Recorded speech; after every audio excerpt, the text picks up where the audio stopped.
अध्याय कर्मयोग के बारे में चर्चा करूंगा। क्या है यह कर्मयोग? वास्तव में कर्मयोग ही वह योग है जिसके माध्यम से हम अपनी जीवात्मा से जुड़ पाते हैं। कर्मयोग हमारे आत्मज्ञान को जागृत करता है। इसके बाद हम न केवल अपने वर्तमान जीवन के उद्देश्यों को बल्कि जीवन के बाद की अपनी गति का पूर्वाभास प्राप्त कर सकते हैं। मतलब कर्मयोग इतना बड़ा है कि वर्तमान जीवन के उद्देश्यों का या जीवन के बाद की अपनी गति का हम लोग पूर्वाभास कर सकते हैं। इस योग में कर्म के द्वारा ईश्वर की प्राप्ति की जाती है। श्रीमद् भगवद गीता में कर्मयोग को सर्वश्रेष्ठ माना गया है। हम में से प्रत्येक किसी न किसी कार्य में लगा हुआ है। ऐसा हो ही नहीं सकता कि हम किसी कार्य में न हो, पर हम में से अधिकांश अपनी शक्तियों का अधिकतर भाग व्यर्थ खो देते हैं, क्योंकि कारण इसका यह है कि हम कर्म के रहस्य को नहीं जानते। जीवन के लिए, समाज के लिए, देश के लिए, विश्व के लिए कर्म करना आवश्यक है। किंतु यह भी एक सत्य है कि दुख की उत्पत्ति कर्म से ही होती है। मतलब एक बहुत स्पष्ट सी धारणा होनी चाहिए कि जो भी दुख होते हैं उसकी उत्पत्ति कर्म से ही होती है। सारे दुख और कष्ट आसक्ति से उत्पन्न हुआ करते हैं। कोई व्यक्ति कर्म करना चाहता है, वह किसी मनुष्य की भलाई करना चाहता है। ध्यान से सुनेंगे, किसी मनुष्य का कोई व्यक्ति भलाई करना चाहता है और इस बात की भी प्रबल संभावना है कि उपकृत मनुष्य कृतज्ञ निकलेगा। ज्यादातर चांस यही है कि उपकृत मनुष्य किसी न किसी समय कृतज्ञ निकल सकता है और भलाई करने वाले के विरुद्ध कार्य करेगा। इस प्रकार हमने तो किया सुकृत्य, लेकिन वह सुकृत्य भी दुख देता है। फल यह होता है कि इस प्रकार की घटना मनुष्य को कर्म से दूर भगाती है। क्या जरूरत है किसी की भलाई करना अगर वही से ही कृतज्ञता है? तो इस तरह से इंसान, व्यक्ति अपने को कर्म से दूर भगाता है। कर्मयोग सिखाता है फिर क्या है, क्यों करना चाहिए? तो कर्मयोग सिखाता है आसक्ति रहित होकर कर्म करना। कर्मयोगी इसीलिए कर्म करता है कि कर्म करना उसे अच्छा लगता है, इट्स प्लेजर, और इसके परे उसका कोई हेतु नहीं है। कर्मयोगी कर्म का त्याग कर ही नहीं सकता। बहुत स्पष्ट समझ लें सब लोग कि कर्मयोगी कर्म का त्याग कर ही नहीं सकता।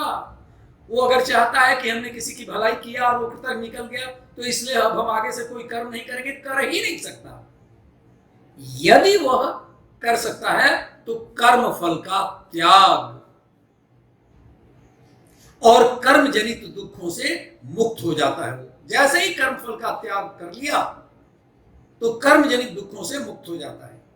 उसकी स्थिति संसार में एक दाता के समान है, एक दानी के समान है, और वह कुछ पाने की कभी चिंता नहीं करता।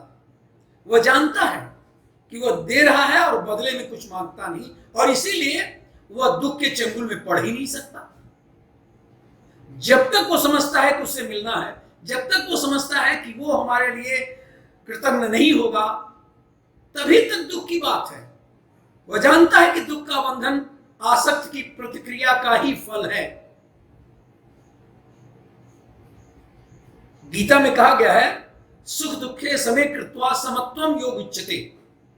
मन का समत्व भाव ही योग है, समता का भाव ही योग है, जिसमें मनुष्य सुख दुख, लाभ हानि, जय पराजय, संयोग वियोग को समान भाव से चित्त में ग्रहण करता है। कर्म फल का त्याग एक पूजा के समान है। संसार का कोई भी कार्य ईश्वर से अलग नहीं है, इसलिए कार्य की प्रकृति कोई भी हो, निष्काम कर्म सदा ईश्वर को ही समर्पित हो जाता है। कर्मयोगी कर्मफल के चक्कर में ही नहीं पड़ता, अतः वासनाओं का संचय भी नहीं होता। जहां हम सोचेंगे हमें ये मिलेगा, वहीं पर दुख की बात होगी। और जब हम कर्मफल के त्याग की बात सोच लेंगे तो वासनाओं का संचय भी नहीं होगा। और इस प्रकार कर्मयोगी पुनर्जन्म के बंधन से भी मुक्त हो जाता है। हम बता चुके हैं कि योग का अर्थ है समत्व की प्राप्ति। समत्वम योग उच्यते। सिद्धि और असिद्धि, सफलता और विफलता में समभाव रखना ही समत्व कहलाता है। एक और बता दूं, योग का एक दूसरा भी अर्थ है, वह है कर्मों का कुशलता से करना। केवल कर्म करना ही नहीं, वह योग के रूप में कोई कर्म या कर्मयोगी तभी बन सकता है जब किसी कर्म को कुशलता से किया जाए। योगः कर्मसु कौशलम, अर्थ इसका है इस प्रकार कर्म करना कि वो बंधन न उत्पन्न कर सके। यही कुशलता है, यही कर्म में कौशल है कि वो बंधन न उत्पन्न कर सके। अब प्रश्न है कि कौन से कर्म बंधन उत्पन्न करते हैं, कौन से नहीं।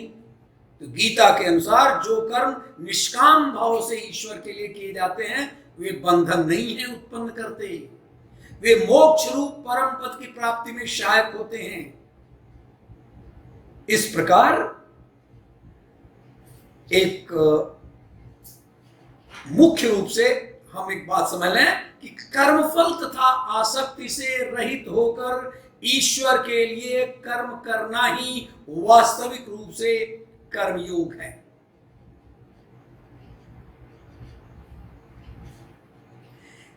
गीता के अनुसार कर्मों से संन्यास लेने अथवा उनका परित्याग करने की अपेक्षा कर्म योग अधिक श्रेयस्कर है। अर्जुन बार बार यही कहते हैं कि मैं कर्मों से संन्यास लेकर के, क्यों हम दोनों सेनाओं के बीच जब पहुंचते हैं तो कहते हैं कि मैं अब युद्ध नहीं लड़ूंगा और क्यों नहीं संन्यास ले। तो भगवान कहते हैं कि परित्याग करने की अपेक्षा कर्मयोग अधिक श्रेयस्कर है।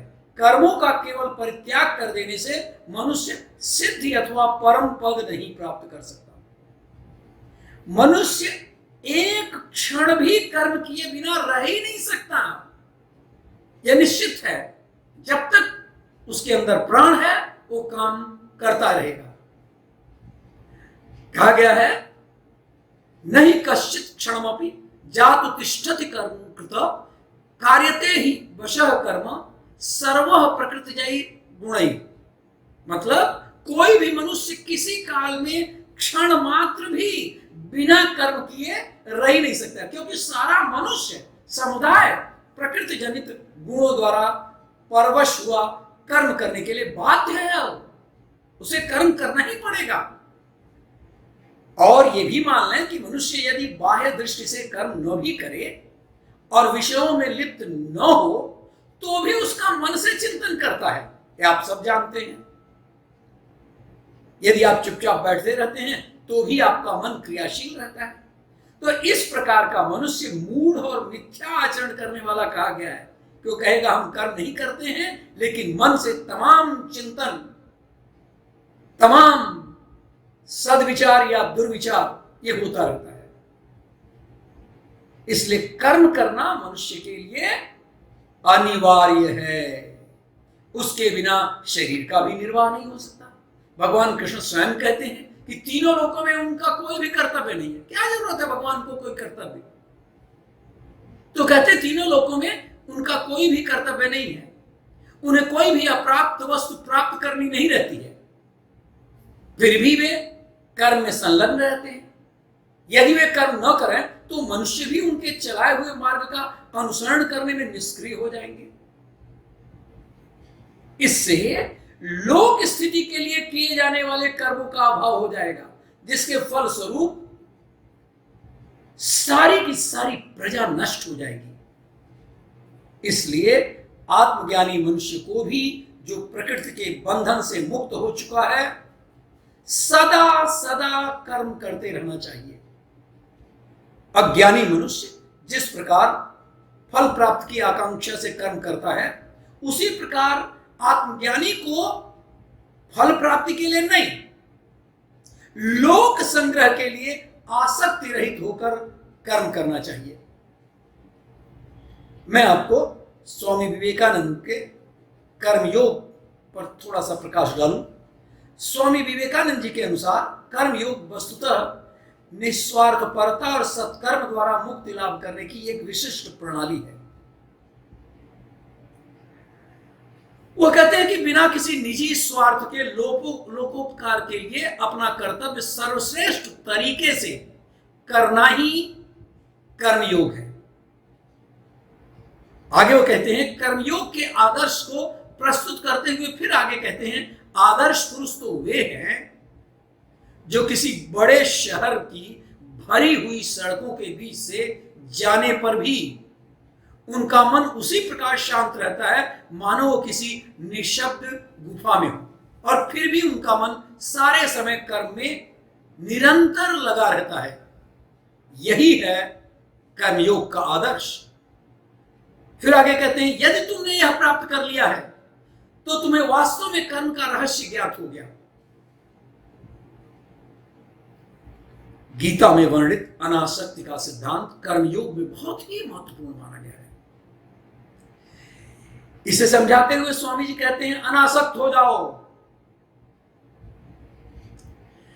कार्य होने दो, मस्तिष्क के केंद्र अपना अपना कार्य करते रहें, निरंतर कार्य करते रहें। संसार में इस प्रकार कर्म करो मानो तुम एक विदेशी पथिक हो, 2 दिन के लिए यहां आए हो। कर्म तो निरंतर करते रहो, परंतु अपने को बंधन में मत डालो। बंधन बड़ा भयानक है। संसार हमारी निवास भूमि नहीं है, स्पष्ट हो जाना चाहिए। ये संसार आपकी निवास भूमि नहीं है। यह तो उन सोपानों में से एक है जिनमें से होकर हम जा रहे हैं। कर्मयोग का वास्तविक तात्पर्य समझाते हुए स्वामी विवेकानंद जी कहते हैं, अब तुमने देखा कर्मयोग का अर्थ क्या है। उसका तात्पर्य है मौत के मुंह में भी बिना तर्क वितर्क के सबकी सहायता करना, भले ही आपके सामने मौत हो। और उस समय अगर किसी की सहायता करनी हो तो जब मौत के मुंह में भी हो तो उसमें तर्क वितर्क मत करो और ये कहो कि हमें दूसरे की सहायता करनी है। वही मनुष्य है कि जो मनुष्य के लिए मरे। ये कहा गया है ना, भले ही तुम लाखों बार ठगे जाओ और मुंह से एक बात तक न निकले, और तुम जो कुछ भले कार्य कर रहे हो उनके संबंध में सोचो तक नहीं। मत सोचो हम क्या कर रहे हैं, किसके लिए भला कर रहे हैं। निर्धन के प्रति किए गए उपकार पर गर्व मत करो, मत करो गर्व, और न उससे कृतज्ञता की अपेक्षा ही रखो, बल्कि उल्टे तुम ही, ये विवेकानंद जी कह रहे हैं, बल्कि तुम ही उसके कृतज्ञ हो। यह सोच करके उसने तुम्हें अवसर दिया है दान देने का, अवसर दिया है उसको प्रति लाभ देने का। भगवान कृष्ण स्वयं कहते हैं, तीनों लोकों में उनका कोई भी कर्तव्य नहीं है, उन्हें कोई भी अप्राप्त वस्तु प्राप्त करनी नहीं रहती, फिर भी वे कर्म में संलग्न रहते हैं। यदि वे कर्म न करें तो क्या मनुष्य उसका अनुसरण करेगा? लोक स्थिति के लिए जो कार्य कर रहे हैं क्या आगे चल पाएगा? कर्म ही पूजा है, ये तो आप सभी जानते होंगे। कर्म ही पूजा है, ये आप सब जानते हैं। कर्म मतलब, कर्म का अर्थ है, जरा इधर ध्यान दीजिएगा, कर्म का मतलब है कार्य करना। आप लोग ध्यान नहीं दे रहे हैं। शारीरिक, और एक बार सुन लीजिए फिर से, कर्म ही पूजा है और कर्म का मतलब है कार्य करना।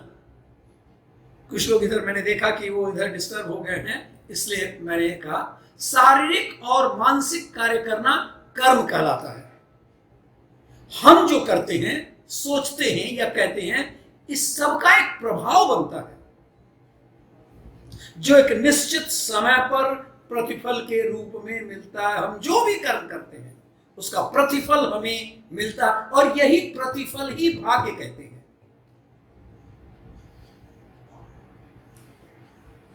जो कुछ भी हमें मिलता है वो हमारे पहले के कर्म होते हैं, और जो हमें दुर्भाग्य के रूप में मिलता है वो हमारे पहले के बुरे कर्म का नतीजा होता है। इसलिए आपका जो भी वर्तमान है, जिस पल में आप रह रहे हैं, वह आपका काम करने का समय है, और उसमें आनंद तभी आएगा जब आप पूरी लगन के साथ अपनी इच्छा से काम करते हैं। और जब कभी भी आप परिणाम की चिंता किए बगैर आप कार्य करते हैं, यह जाने बिना कि यह आपके हित में होगा या नहीं, इसे ही हम कर्मयोग कहते हैं। कर्मयोग के दो प्रकार होते हैं, एक होता है सकाम कर्म और दूसरा होता है निष्काम कर्म। सकाम कर्म स्वयं के लाभ के लिए किया गया कर्म होता है, वही होता है सकाम कर्म, जो अपने लाभ के लिए करें। हम सब लोग सकाम कर्म करते हैं। नित्य प्रति हर व्यक्ति अपने लाभ के लिए काम करता है, इसमें स्वार्थपूर्ण भाव होता है। सकाम कर्म हमें जन्म और मृत्यु के चक्र में बांधता है, किंतु निष्काम कर्म जो दूसरा होता है, निष्काम कर्म, स्वार्थहीनता वाले कर्म को निष्काम कर्म कहते हैं। स्वार्थहीन होने की भावना हमें हमारे अहंकार से बहुत दूर ले जाता है।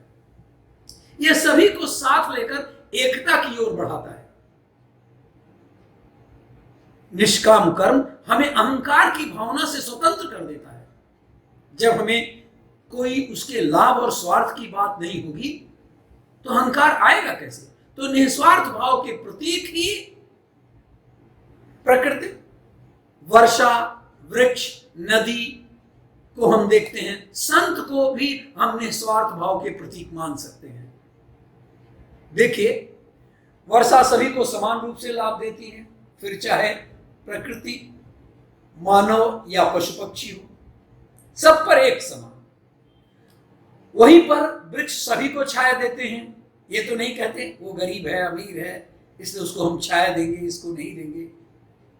अगर आप पत्थर मारते हैं तो भी ये आपको फल ही प्रदान करते हैं, किसी से साथ कोई भेदभाव नहीं। नदी भी इसी तरह व्यवहार रखती है, उपप्यासों की प्यास बुझाती है, फिर चाहे वो एक छोटा जीव हो या कोई विशालकाय प्राणी।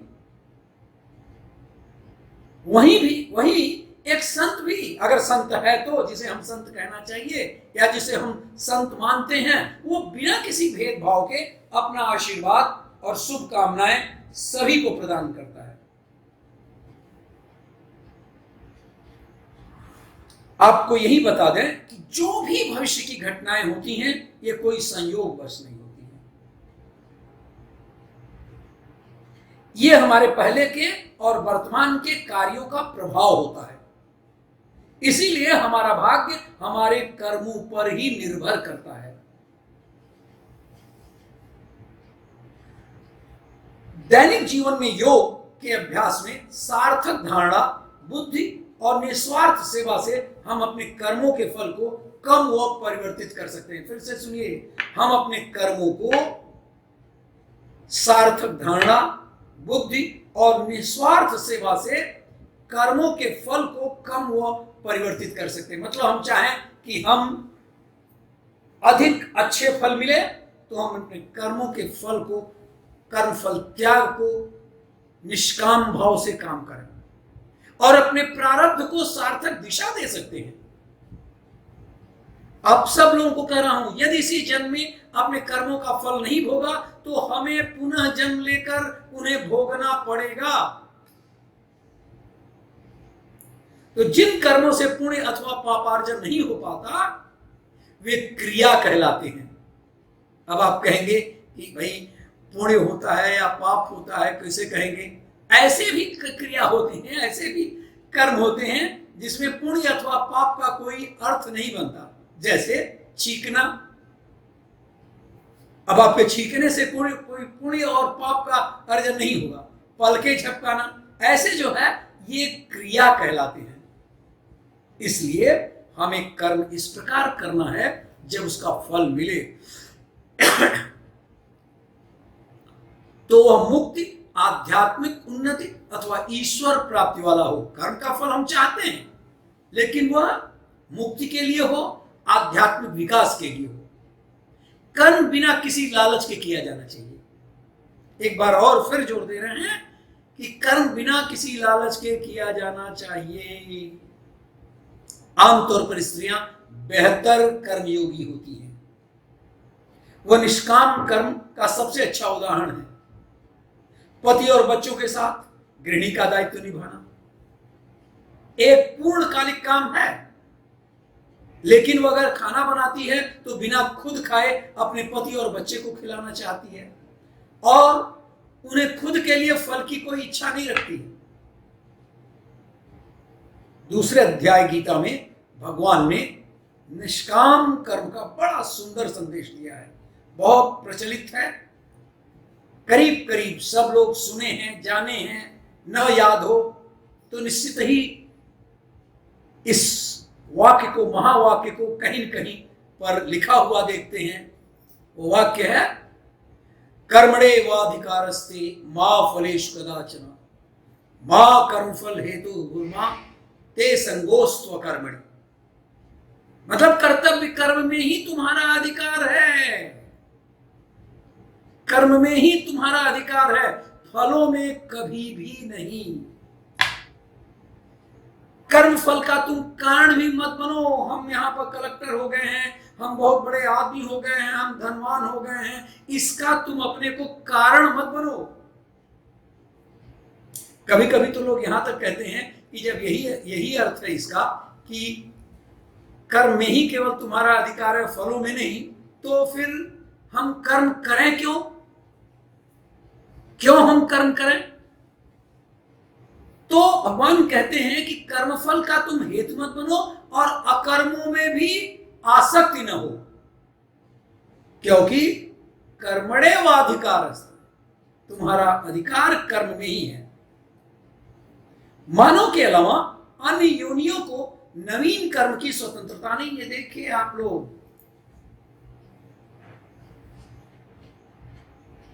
आप बहुत भाग्यशाली है कि मनुष्य हैं और इस धरती पर आए हैं। इसके अलावा भारत भूमि में हैं, तो मानव के अलावा अन्य योनियों को नवीन कर्म की स्वतंत्रता नहीं है। मानव योनि कर्म योनि है और अन्य योनियां भोग योनि। कहते हैं, गायन्ति देवा अखिल गीतकानी धन्यास्तु ये भारत भूमि भागे। वे लोग धन्य हैं जो मनुष्य के रूप में इस धरती पर अवतरित हुए हैं और इसके लिए देवता भी उनसे ईर्ष्या करते हैं। तो देव दुर्लभ मानव शरीर द्वारा पुरातन कर्मों का फल भोग और नवीन कर्मों से पुरुषार्थ होता है। कीट पतंग, पशु पक्षी, देवता, ब्रह्मलोक तक की योनियां, सांप की सब भोग योनियां हैं। वो अपने अच्छे कर्मों से जाते हैं और वहां पर भोग कर, वो नवीन कार्य नहीं कर सकते। देवता लोग भी, ब्रह्मलोक में भी रहने वाले लोग, यहां तक कि कीट पतंग, पशु पक्षी, ये भी जो नियत इनके कर्म है वही कर पाते हैं। केवल मनुष्य ही ऐसा है जो नवीन कर्म कर सकता है। उसके लिए ऐसा करो ऐसा न करो का विधि निषेध नहीं है। देवताओं के लिए, भोग जीवों के लिए कोई नहीं है, जबकि मनुष्य विधि निषेध पूर्वक प्रारब्ध फल भोगते हुए नवीन कर्म करने में स्वतंत्र होने से आत्मोद्धार के लिए भी स्वतंत्र है।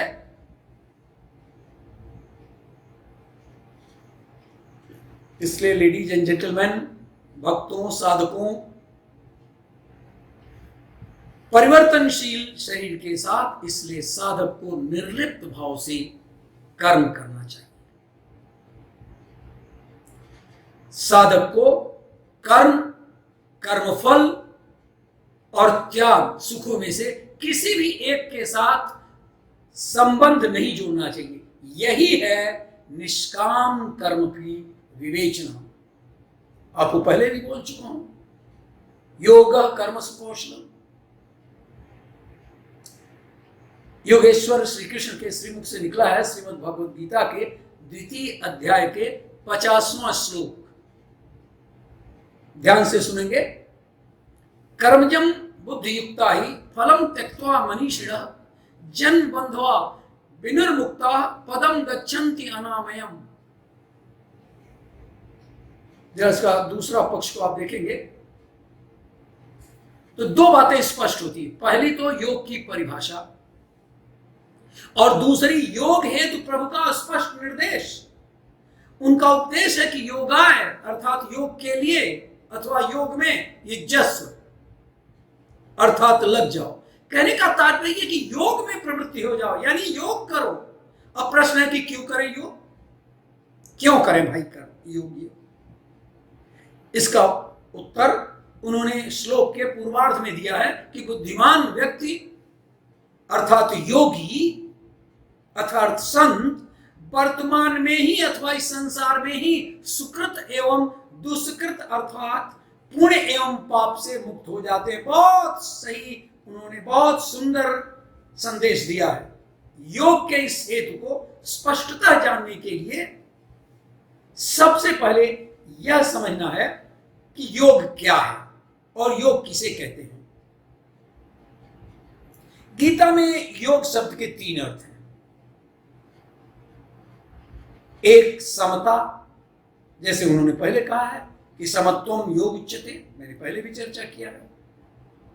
दूसरा सामर्थ्य, ऐश्वर्य या प्रभाव, जैसे पश्य में योग ऐश्वर्य। और तीसरा है समाधि, जैसे यत्रो परमते चित्तम निरुद्धम योग सेवया। ये 6ठे अध्याय का 20वां श्लोक है। तो गीता में योग का अर्थ मुख्य रूप से समता ही है। फिर से जान लें, जब तक मैंने 3 चर्चा किया है, लेकिन योग का अर्थ मैं मानता हूं मुख्य रूप से समता ही है। यद्यपि गीता में योग का अर्थ मुख्य रूप से समता ही है, तथापि योग शब्द के अंतर्गत वो तीनों ही अर्थ समझ लिए जा सकते हैं। इसके अतिरिक्त गीता में योग की 2 परिभाषाएं भी मिलती हैं, जो कि दूसरे अध्याय के 48वें व 50वें श्लोक के में बताया गया। ये परिभाषाएं इस तरह से हैं जो आपको पहले से पता है। समत्वम योग उच्यते और योगः कर्मसु कौशलम। योगः कर्मसु कौशलम के 2 अर्थ लिए जा सकते हैं। इसको बहुत ध्यान से समझिएगा। इसके 2 अर्थ लिए जा सकते हैं योगः कर्मसु कौशलम। एक तो ये मानते हैं कर्मसु कौशलम योगः अर्थात कर्मों में कुशलता ही योग है, यह ठीक है। लेकिन दूसरा अर्थ कर्मसु योगः कौशलम अर्थात कर्मों में योग ही कुशलता है। यदि हम पहला अर्थ लें, यानी कर्मों में कुशलता ही योग है, तो जो बड़ी ही कुशलता से सावधानी से ठगी, चोरी या फिर हत्या आदि कर्म करता है, उसका कर्म भी योग है। लोग कहेंगे अरे वे भी तो योगः कर्मसु कौशलम, वो चोरी करता है, इतने बढ़िया ढंग से डाका डालता है, इतने सावधानी पूर्वक होशियारी से हत्या करता है, किंतु ये ठीक नहीं, ये मानना उचित नहीं है। फिर श्लोक में निषिद्ध कर्मों का प्रसंग भी नहीं है। अगर हम यहां कर्म शब्द से केवल शुभ कर्मों का ही ग्रहण करें, तब फिर कर्मसु कौशलम योगः और यही योग की सही परिभाषा होगी। इस पद को 2 अलग अलग परिप्रेक्ष्य में भाव निकलेंगे, जो प्रसंग विशेष में तो ठीक प्रतीत होता है, किंतु गीता में प्रभु द्वारा प्रतिपादित योग के सिद्धांतों से अलग सिद्ध होता है। आइए हम इन दोनों पर भी गौर कर लें। शुभ कर्मों में कुशलता ही योग है, अर्थात शुभ कर्मों को कुशलता पूर्वक करना ही योग है। इस अर्थ में योग शब्द से मानसिक, बौद्धिक एवं शारीरिक समन्वयन है, यानी मन, बुद्धि एवं शरीर, इन तीनों को एक साथ जोड़कर जब हम कोई कार्य करते हैं तो निश्चित ही इस कार्य में कुशलता या संपूर्ण दक्षता प्राप्त होती है, जिसे योग कहते हैं। व्यवहारिक दृष्टि से यह अर्थ सटीक है, यानी सफलता के सूत्र रूप में स्वीकार्य भी है। अधिदैविक या अलौकिक परिप्रेक्ष्य में इसका भावार्थ यह है कि यदि कुशलता पूर्वक अर्थात मन, बुद्धि एवं क्रिया तीनों के ही संयोग से यदि जप, तप आदि अनुष्ठान किया जाए तो निश्चित ही अभीष्ट शक्ति से योग या संयोग प्राप्त होता है। अब यहां प्रश्न उठता है कि उक्त दोनों ही भावार्थ गीता में प्रतिपादित योग की संकल्पना के किस प्रकार भिन्न है। इसको समझने के लिए योग की परिभाषा को समझना होगा, जिसमें कहा गया है योगस्थ कुर्कर्माणि, योगस्थ कुर्कर्माणि संगम त्यक्त्वा धनंजय सिद्ध सिद्धयो समो भूत्वा समत्वम योग उच्यते। गीता के दूसरे अध्याय का 48वां श्लोक है। हे अर्जुन, तुम योग में स्थित होकर शास्त्रोक्त कर्म करते जाओ, केवल कर्म में आसक्ति का त्याग कर दो और कर्म सिद्ध हो या असिद्ध, उसका फल मिले या मन के विपरीत मिले, इन दोनों ही अवस्थाओं में अपनी चित्त वृत्ति को समान रखो, अर्थात सिद्ध होने पर हर्ष एवं असिद्ध होने पर विषाद अपने चित्त में मत आने दो। यह सिद्ध एवं असिद्ध में समवृत्ति रखना ही योग है। यहां योग शब्द कर्म योग का ही बोधक है। यहां न केवल कर्म के स्वर्गादि फलों के छोड़ने की बात कही गई है, बल्कि जो फल की आशा को छोड़कर कर्म करने से जो चित्त शुद्धि या भगवत प्रसाद आदि फल प्राप्त होते हैं, उनकी सिद्धि असिद्धि में भी समान भाव रखने की बात कही गई है। मतलब जो लोग ईश्वर की प्राप्ति की बात करते हैं या तमाम तपस्या करने के बाद भी भगवत प्राप्ति नहीं होती है, इन दोनों ही स्थितियों में हमें समान भाव रखने की आवश्यकता है। अर्थात यह विचार हमें नहीं करना है कि इतने दिन मुझे कर्म योग में लग गए, अभी तक मेरी चित्त शुद्धि नहीं हुई, या भगवत प्रसाद के कुछ लक्षण हमारे में नहीं दिखाई दिए। तुम तो केवल और केवल कर्तव्य समझकर कर्म करते जाओ। इस कर्म का फल क्या हो रहा है, इस ओर कोई दृष्टि ही न दो। इसी का नाम योग या विशिष्ट रूप से कर्म योग है।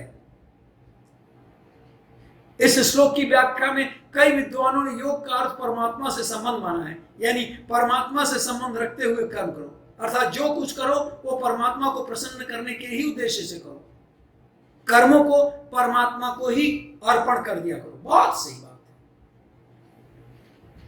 है। आप जो भी कर्म करिए जिंदगी में, खाना खा रहे हैं तो, अपने कार्यालय में जा रहे हैं तो, कोई नया काम शुरू कर रहे हैं, आप ये मान करके चलिए कि यह कार्य ईश्वर के निमित्त किया जा रहा है।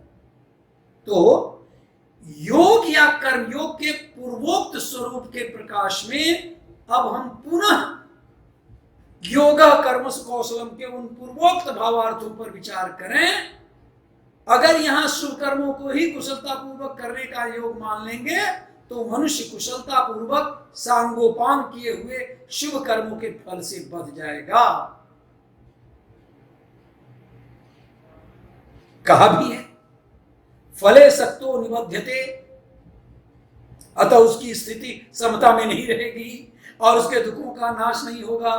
फलतः प्रभु द्वारा प्रतिपादित योग की संगति इस अर्थ में नहीं बैठेगी। साधकों, भक्तजनों, यहां एक जिज्ञासा है कि शुभ कर्मों को करने के बाद भी मनुष्य दुख क्यों पाएगा। बहुत स्वाभाविक है और हर व्यक्ति लगभग अपने साथ ये प्रश्न लेकर के चलता है। समाधान ये है कि कितना भी शुभ कर्म करने वाला क्यों न हो मैं, किंतु मनुष्य की सभी इच्छाएं पूर्ण नहीं होंगी। अथवा सब कुछ सर्वदा ही उसके मनोनुकूल नहीं होगा, जो कि अंततः उसे दुखी पहुंचाएगा। क्यों? क्योंकि हम कर्मफल की आसक्ति में हैं। हमें जो दुख होता है वो यही होता है कि हम जो कर्म कर रहे हैं मनोनुकूल फल नहीं मिल रहा है। अन्यथा तो कर्मफल तो मिलेगा ही। यदि ऐसा नहीं होता तो फिर मर्यादा पुरुषोत्तम राम या फिर सत्यवादी हरिश्चंद्र, जो कि स्वप्न में भी अशुभ कर्मों से दूर रहे, उन्हें अत्यंत कष्ट क्यों झेलना पड़ा?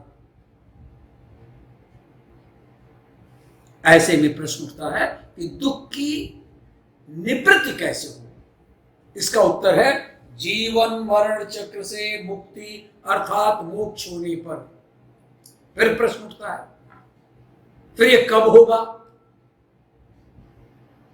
जीवन मरण चक्र से मुक्ति कब होगी? उत्तर है कर्म फलों के संपूर्ण मुक्त हो जाने पर। जितना भी कर्म फल है उसको भोग लेंगे